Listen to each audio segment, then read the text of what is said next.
Sometimes the vicar's really dense. Sometimes he seems to make no sense, and then they say, he's off again, he's got the whole world in his brain. And fair enough, some folks don't want a mystic idiot savant as vicar. Maybe they have found his feet don't often reach the ground. Tonight's the village beetle drive. The vicar watches folks arrive. Despite his idiotic tendency, right now the savant's in ascendancy.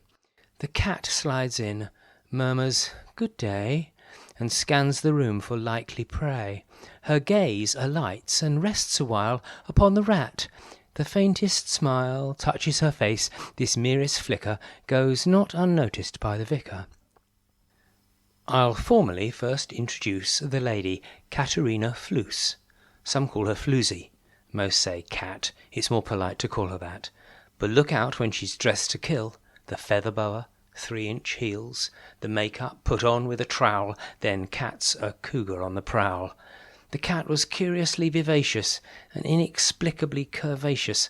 I'm struggling here to find the wording, a triumph of undergirding. She smells expensive, looks a cutie. It's from the JM range called Fruity. She's bathed in pomegranate noir. The perfume cloud extends quite far. Flying insects caught off guard are dropping dead within a yard.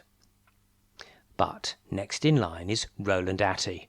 Tall, dark, moody, rich and bratty, stepped straight out of Mills and Boon. He's 33, but not immune.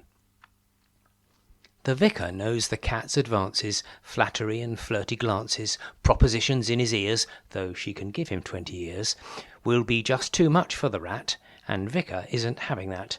Only last year rat got wed to Tracy Blott, so enough said. The cat's hand is on Roland's knee. She whispers, "Why don't you and me go somewhere and get a drink?" And he says, "I need some time to think." The vicar interrupts, "Oh, splendid. For a long time I've intended to meet up, just us three, and have a drink informally. Come on, kids, first round's on me." 3 hours later, in the Royal Oak, the vicar's very nearly broke. He's still supplying them with drink, and Rat does not know what to think. He's feeling queasy, thinks he ought to switch to drinking tonic water. The vicar's on tomato juice, but as for Katerina Fluss, well, she's had just a teeny-weeny bit too much gin and martini, vodka, schnapps and fine malt whiskey. Surprisingly, she's still quite frisky and coherent and still standing. But the vicar says, "Now, notwithstanding we've had fun and socialised, I've had a think and realised I shouldn't leave you on your own. Don't worry, I will run you home. Roland, remember, in the morning, just a gentle friendly warning, and it's a drag, you feeling livery, but we're on parish mag delivery." So next morning, Roland Rat and the vicar have stopped at the front door of Katerina. They knock, no answer, no one's seen her. The vicar says, "Well, I insist. Katerina's on the list. She'll want her mag. If you ask me, she'll probably ask us in for tea." They bang a knock. Then she emerged. She stared. She never spoke a word. She had ignored, or perhaps not heard, the golden rule Joan Collins said, "Remove all make-up before bed." Lipstick smudged, 2 black eyes, and a pale face just like a panda. Last night she smelt of Joe Malone. This morning is, well, more homegrown.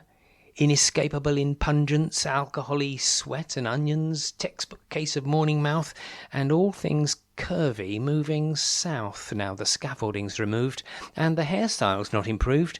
A serious case of bed hair frizz. You ladies know just how it is.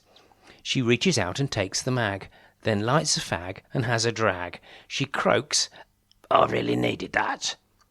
Today there's no sophisticat. The rat exhales, smiles weakly, then he does a little shudder when recalling his near one-to-one, and vicar knows his work is done.